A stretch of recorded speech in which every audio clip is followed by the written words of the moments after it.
Hey co-stars, welcome to another episode of Generation Films. My name is British Ben, and like me, you may have just watched the first episode of the Book of Boba Fett. And like me, you may feel very excited for what may happen in the series. Now, the most significant thing we know so far is that Boba Fett is now in control of the former criminal empire of Jabba the Hutt.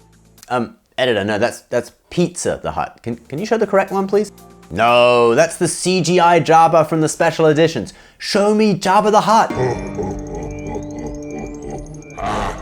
Ah, now that's Jabba the Hutt. I need to see those walnut eyes, that snotty nose, and hear that evil laugh. Anyway, we already know from the end of season 2 of The Mandalorian that after Jabba's tragic death at the hands of the rebel scum Princess Leia, it was Bib Fortuna that took control of Jabba's palace and criminal operation. He's back in on the pounds as well. But he is then killed by Boba Fett, who sits down and presumably takes the throne at the top of Jabba's criminal syndicate. And this was all after Boba had escaped from the belly of the Sarlacc and then from the Sand People, which we don't know the full story of yet. So my question in this video is, what does Boba Fett exactly have control of? We are going to look at the company profile of the criminal empire that was owned by Jabba, was briefly owned by Bib, and is now owned by Boba. So first of all, the empire comes with a beautiful palace. It was originally constructed as a monastery for enlightened monks who had their brains transplanted into nutrient-rich jars. We actually see one of these monks at the start of the trailer for the show. I wonder what Jabba did with those brains in jars when he took it over.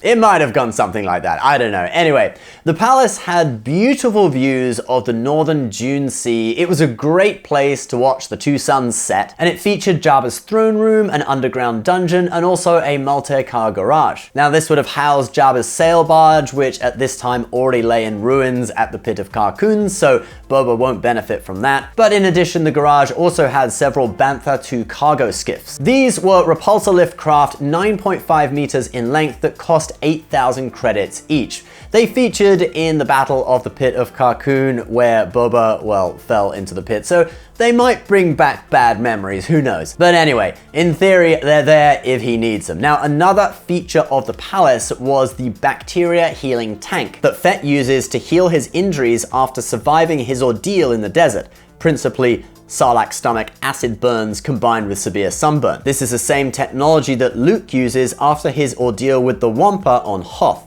Probably an expensive bit of kit, but you know what? I don't think Jabba could have fit in there, so I'm not sure who this originally belonged to. Maybe Bib Fortuna. The palace also comes with bodyguards in the form of 2 Gamorreans who guarded Jabba, Bib, and now pledged their loyalty to Boba. And then we have the droid 8D8, which officially is a torture droid, but Boba doesn't do that, so he uses him more like a butler.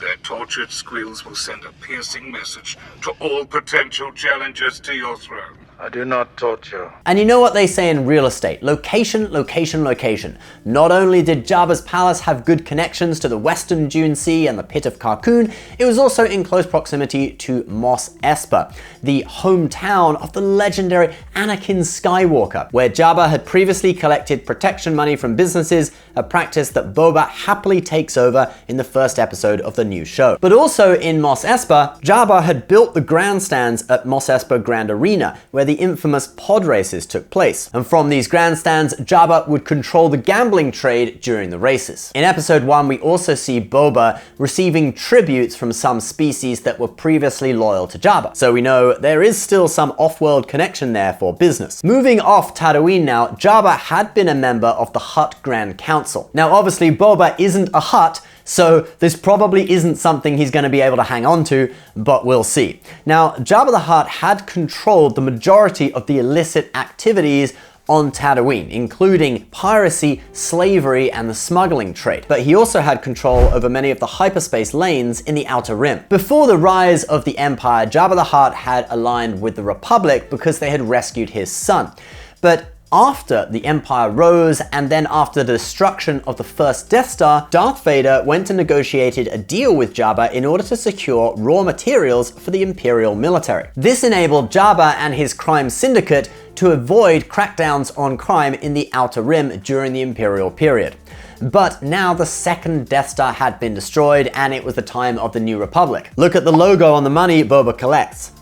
So it's unclear whether this deal will still be in place, probably not, and we already see the mayor of Mos Espa refusing to offer tribute to Boba in the first episode, and an attack by unknown assassins in the first episode of the show. To be honest, I suspect that these guys could be sent by whatever gang is now protecting the bar in Mos Espa. The hostess did act really creepily towards Boba as he collected the money from them, and in the trailer there's actually a shot of her reacting to him with great surprise as he walked in the door. I'm guessing this is when they come back to the bar after they find out they were attacked by thugs sent by whoever's protecting that bar. That's my theory. So the company definitely does have its work cut out, and we do have scenes from the trailer of Boba trying to strike deals with certain species like the Trandoshans, who previously would have been loyal to Jabba, but perhaps now cooperation rather than total dominance is the name of the game. But at a minimum, Boba inherits a palace, a few vehicles, a protection racket in Mos Espa, and most probably a 100,000 seat pod racing arena, unless something's happened to that since episode 1. And he may still have control of some of the hyperspace lanes around Tatooine, although I'm thinking probably that is less likely. Alright guys, that's the video for today. Now, if you want to do what we do, talk about fictional sci-fi crime syndicates on YouTube and get paid for it, or any other topic for that matter, you gotta check out our new course. It's a course on how we built 9 YouTube channels with over 2 million subscribers. So if you're an aspiring YouTuber, as a free preview, just click below and check out our Go Viral Masterclass. Thanks for watching, guys. Please subscribe if you're new, and we'll see you next time. Bye-bye.